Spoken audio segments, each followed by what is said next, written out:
देवेश आचार्य बरगढ़ पूर्वतन विधायक आसचंती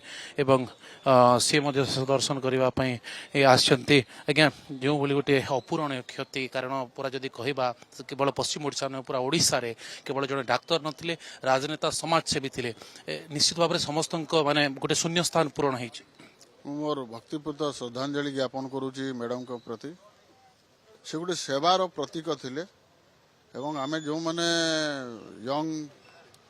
माने राजनीति क्षेत्र रे अच्छु तांकोटू बहुत जिनस शिखिबा कथा तांको जीवन गोटे सेवारे ही तांकर जीवन थिला एवं से भलिया जने महिषी महिला को आमे हरई कि निश्चित भाव में आम अंचल पई समग्र ओडिशा पई गोटे अपूरणीय क्षति तांकर शून्य स्थान कहीं पूरण करि पारिबे नै संगे विधानसभा रे थिले कोन एमती स्मृति रहिछि तांकर सहित तांको संगे मु विधानसभा रे थिले से सब बेले स्पष्ट भाव रे आमे सरकार रे थिले मध्य आमर अंचल समस्या प्रति एवं विशेष करी बुल्ला भीमसार प्रति जो विभिन्न क्षेत्र रे अवहेला होउतला किंबा जहाँ आवश्यकता थिला स्पष्ट भाव रे से विधानसभा रे हो कि माननीय मुख्यमंत्री को पाखरे से समय रे स्पष्ट भाव रे प्रकाश करुतले एवं दाबी करुतले अंचल समस्या प्रति सेटा तांकोटू आमे शिखिबा कथा जे आमे सरकारी दल रे थाउ किंबा विरोधी दल रे थाउ अंचल समस्या प्रति स्पष्टतार सहित से प्रकाश करि पारुतले एटा गोटे तांकर गोटे बहुत भल गुण थिला संबलपुर और पश्चिम ओडिशा पे गोटे बहुत बड़ क्षति हाँ निश्चित भाव में अपूरणीय क्षति आम समस्त एभलिया महिलांकर जो जीवन व्यापी से अविवाहित रहीकि निजर जीवन प्रति मुहूर्त से सेवा ही तांकर प्रकृत माने कार्य ही थिला बोली से जो वार्ता देइचंती आम शिखिबा कथा निश्चित भाव में शुणु रही बरगढ़ पूर्वतन विधायक देवेश आचार्य रही सी आसुँच शेष दर्शन करने किसी समय पूर्वर जिलापाल आसते एसपी आसते शेष दर्शन करने पुलिस प्रशासन गत राति जदि कहवा आईसी मैंने आसते तो समस्ते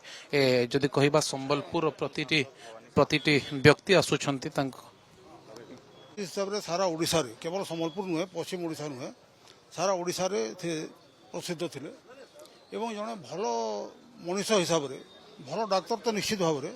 जड़े भल मनीष हिसाब से रोगी मान सेवा प्राय कर आंतरिकतार सहित दीर्घ वर्ष धरिक कटक मेडिकल थे बुर्ला थे कि बाहर से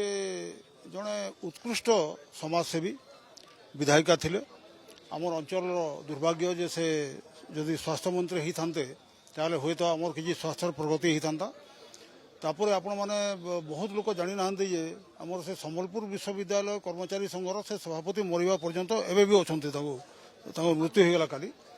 एवं एरा केवल समाजर गोटे क्षति तांकर परिवार क्षति तो निश्चित भाव में समाजर क्षति सारा ओडिशार क्षति एवं समस्त प्राय मर्माहत एवं मु भगवान को ठार प्रार्थना करुछु तांकर आत्मा सर्वदा रहू भगवान को पाखरे एवं तांकर परिवार वर्ग को भगवान साहस एवं शक्ति दियंतु जे ये जो अपूरणीय क्षति घटिला तार को सामना करने साहस एवं धैर्य रखी काम कर